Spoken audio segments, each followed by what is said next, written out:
নমস্কাৰ, আশা কৰোঁ সকলো ভালে আছে। মই Anita Hazarika, Access Bars facilitator, numerologist, reiki healer, crystal healer, lamafera healer. আজি মই এটা সৰু এক্সপিৰিয়েঞ্চ আপোনালোকৰ লগত শ্বেয়াৰ কৰিবলৈ ওলাইছোঁ। আজি দুসপ্তাহমান আগতে মোৰ ওচৰলৈ এজনী ছোৱালী আহিছিলে। বিভিন্ন সমস্যা লৈয়ে আমাৰ ওচৰলৈ মানুহ আহে আৰু তেওঁৰ লাইফৰ কিছু অংশত য'ত তেওঁ বাধা পাই আছিলে বা তেওঁ আগুৱাব পৰা নাছিলে, তেনেকুৱা ধৰণৰ সমস্যা এটা লৈ আহিছিল।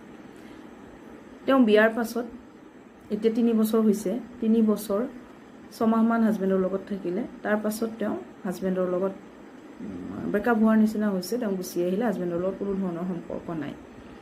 আৰু লাহে লাহে তেওঁ প্ৰথম অৱস্থাত একো নাছিলে। তাৰ পাছত যেতিয়া মানুহে সোধা আৰম্ভ কৰিলে, তেওঁ ডিপ্ৰেশ্যনৰ চিটুৱেশ্যন আহিছিল আৰু তেওঁ ডিচিশ্যন ল'ব পৰা নাছিলে কি কৰিব।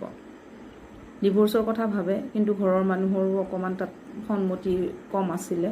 তো এনেকুৱা ধৰণৰ কথাবিলাকৰ কাৰণে তেওঁ ডিপ্ৰেশ্যনত যোৱাৰ নিচিনা হৈছিলে। আৰু শেষ সময়ত মাজতে তেওঁ ঘৰৰ পৰাও ওলাই গৈছিলে, মাকৰ ঘৰত আছে, মাকৰ ঘৰৰ পৰা ওলাই গৈছিলে। কি কৰিব কি নকৰিব ৱাৰ্ডি নোপোৱা নিচিনা হৈছিলে আৰু তেওঁ মোৰ ওচৰলৈ আহিলে।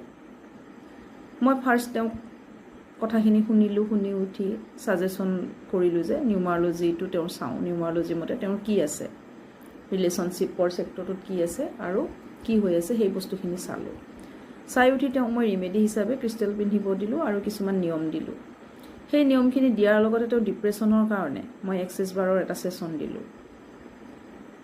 আৰু ৰিজাল্ট এনেকুৱা, ফাৰ্ষ্ট 3 নম্বৰ দিনৰ দিনাখন তেওঁৰ হাজবেণ্ডে তেওঁক কণ্টেক্ট কৰিছে আৰু তেওঁ মোক ফোন কৰি কৈছে যে মোৰ হাজবেণ্ডে কণ্টেক্ট কৰিছে, কি কৰিম। মই কৈছোঁ কথা পাতা ভালকৈ, কি হয় কি নহয়। তেওঁ কথা পাতিলে, কথা পতাৰ পাছত তেওঁলোকৰ মিলামিলি হ'ল। মিলামিলি হোৱাৰ পাছত তেওঁলোকে ধুনীয়াকৈ ছিকিমলৈ গৈ ফুৰিও আহিলে আৰু এতিয়া তেওঁলোকৰ মাজত ৰিলেশ্যনশ্বিপটো খুব ভাল। ডিভোৰ্চৰ কথা তেওঁলোকে পাহৰিলে, এটা সুন্দৰ জীৱনত আকৌ আগবাঢ়িছে। গতিকে চাওকচোন, আমাৰ লাইফত আমি ভুগি থকা কিছুমান বাধাক আমি কি কৰিব পাৰোঁ, এনেকুৱা ধৰণৰ মডেলিটিবিলাকৰ পৰা আমি আঁতৰাব পাৰোঁ। যদি আপোনালোকৰ জীৱনতো এনেকুৱা ধৰণৰ সমস্যা চলি আছে, তেতিয়াহ'লে আপোনালোকে স্ক্ৰীণত দিয়া নাম্বাৰত মোৰ সৈতে কণ্টেক্ট কৰিব পাৰে। মই এক্সেছ বাৰ ফেচিলিটেটৰ হয়। মই এক্সেছ বাৰৰ ক্লাছো দিওঁ, ছেশ্যন দিওঁ, নিউমাৰলজি মই শিকাওঁ আৰু নিউমাৰলজিও মই ক্লাছ দিওঁ, মই ছেশ্যন দিওঁ। তেতিয়া আপোনালোকে মোৰ লগত কণ্টেক্ট কৰিব পাৰে। এনেকুৱা ধৰণৰ যদি বাধাৰ সন্মুখীন হৈ আছে বা আপোনালোকৰ ওচৰে পাজৰে যদি দেখিছে এনেকুৱা ধৰণৰ বাধাৰ সন্মুখীন হৈ থকা মানুহ আছে, তেতিয়াহ'লে আপোনালোকে ছাজেষ্ট কৰিব পাৰে। Thank U.